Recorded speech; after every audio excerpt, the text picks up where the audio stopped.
In today's video, we're going to be talking about how next week's Champions League games are going to make some nice road to the final investments. So just before the video does start, a quick little ad on a trading service I offer over on Twitch for the cheapest trading guides out there for just £4, €4, all free with Amazon Prime. You'll receive daily trading and investing guides covering PlayStation, Xbox and PC with an array of methods covering all budgets. And I've been trading for over 10 years, making over 100 million in multiple different FIFAs, and now for the last 4 years I've made 10 million coins in just the first month. So in today's video, what we're going to do is we are going to go through the road to the finals and basically just talk about who's going to be a nice investment going into next week's Champions League and Europa League games.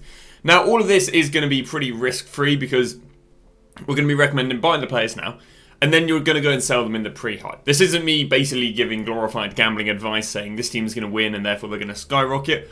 Obviously, again, if you wish to play the game like that, then happy days. But as I say, I'm going to be teaching you guys the relatively risk-free way of making coins on these road to finals, all about buying them now and then selling in the pre-hype next week. So we're going to talk about these sort of players we're going to be looking at investing, and there's a few different criteria we want the players to follow. The first one, ideally, is the player to still be in the actual competition. Obviously, if they're not in the Champions League, Europa League, or the other one, then there's not really going to be much hype about them. The hype comes because these cards are going to get upgraded if they proceed to the next round. Now, these cards won't actually get upgraded on the next game because, of course, the Champions League is a two-leg format, which means, you know, so you've got to win the first leg and then, on aggregate, win the second leg. So obviously, the cards aren't going to get upgraded, which is why it's all about the pre-hype, because obviously we've got one set of games now, and then I believe we've got another set of games in 2 weeks' time. They're probably not going to hold that value for 2 weeks. So even if they do go up, they'll go back down again because we'll go into week 1 of team of the season. So what we're going to be doing is buying them and selling them all in the pre-hype so we don't have to worry about them, you know, the hype holding after they win. Got a little bit sidetracked there, but the second thing we're going to look for is the card to actually be well demanded. Now, obviously, you know, there are some really plebby live cards out there that just hold value, you know, because I guess the hype of them being live, but we do want the cards to be slightly well demanded. So a nice example of this is we can go and look at Gonzalez, and I personally don't really back there being much demand for Gonzalez. He's got pace, he's got dribbling, but, you know, as we come in this part of the FIFA, it's quite a run-of-the-mill card. He doesn't have very good links, you know, Argentina, Serie A aren't amazing. Obviously got Lautaro Martinez, but that's about it. Fiorentina aren't offering much.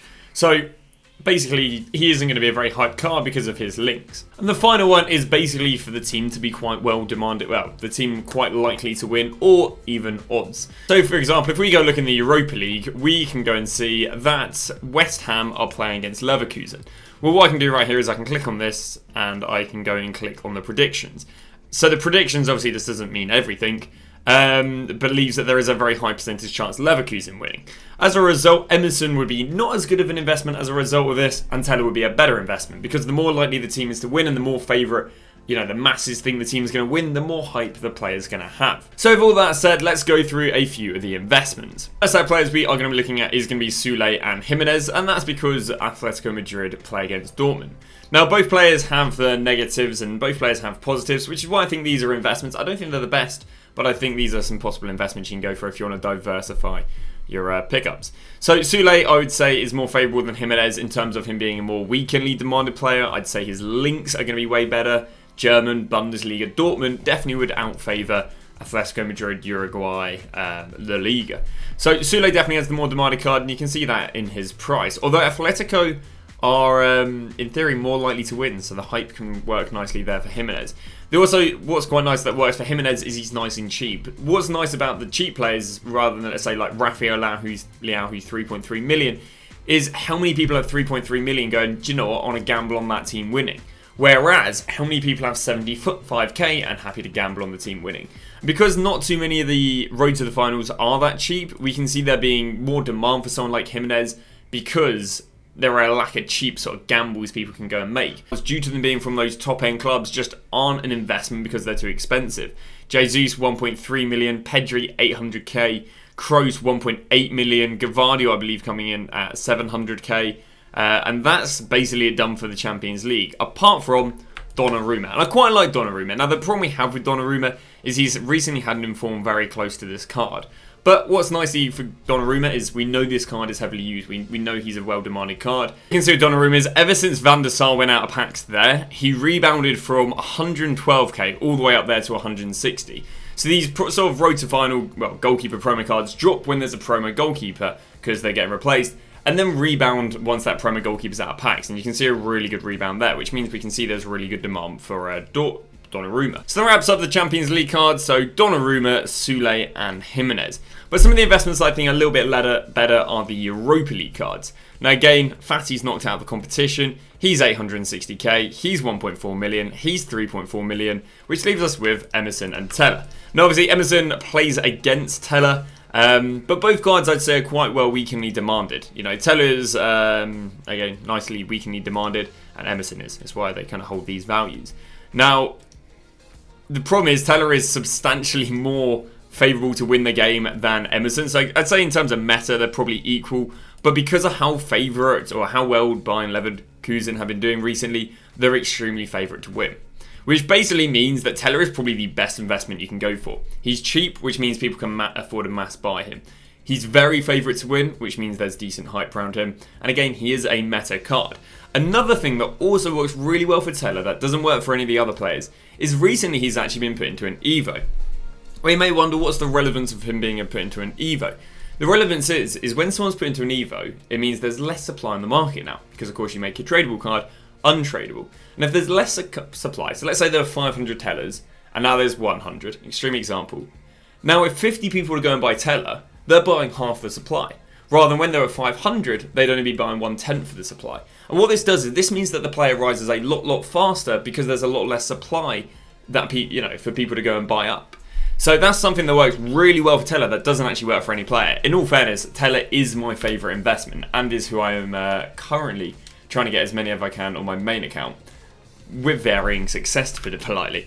But yeah, so I do have Teller down as the best one because again, meta, cheap, favourable, and he's got lower supply because he's been put into Evos. But that does leave us on to Emerson, and again, not very favourite to win the game, but he is cheap, he is in the Prem, and he is meta. So I do think, even though I think Teller's the best investment, I think it's good to diversify your investments. One of the reasons for that is, let's say we do go and buy loads of Tellers, and then EA drop a banging right-wing Evo. Teller will drop. Even if there's hype around the road final, Teller will drop. Whereas Emerson wouldn't drop if they dropped a right-wing Evo because he's a left-back. So that's why there's incentive to diversify your investment, even if I'm, really almost like I'm looking like I'm on commission for the Teller. Like, even though I think he's an amazing investment, I do think, we've looked at multiple centre-backs, we've looked at goalkeepers, we've looked at left-backs, so we've looked at multiple different positions that if there is an Evo or an SBC, if you've got a little bit of coins in all these players, then you're not going to get burnt by it too badly. And then we move on to Leon Bailey. They play against Lille, very favourite to beat Lille. A little bit more expensive than Tellers and Emerson's, and as a result, you don't have the whole he's super cheap working in your favour. But Premier League player, very favourite to win.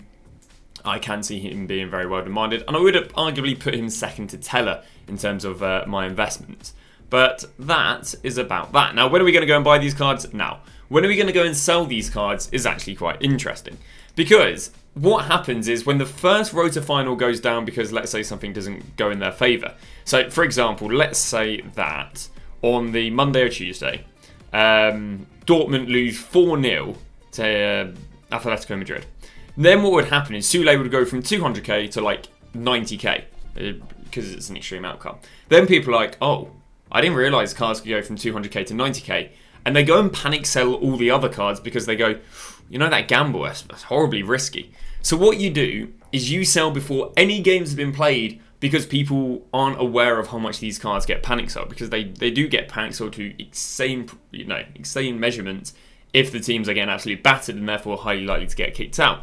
Likewise, obviously, if they win, they go up, but because people aren't aware of the loss or the crashes, you normally see the cards peak on the Monday. So we're going to go and buy now, and then we're going to go and sell on the Monday evening before any of the Champions League games have been played, obviously on the Tuesday. So we're going to go and sell probably Monday. If you want to play it very safe, you can sell before 6 PM content. If not, I'd say about 8 PM to 10 PM is normally when meta cards are peaking in the evening. And that is about it, I'd say. If you want to go and gamble on the cards, you buy the cards now and then you gamble, they win. The only thing I'd say is they're not necessarily going to hold that high value because, again, they won't play for 2 weeks. And in those 2 weeks, we're probably going to get team of the season, if not a lot of team of the season pre-hype. So to be aware of that. But that is going to wrap that up. Thank you very much for watching, and we'll see you guys tomorrow with a brand new video.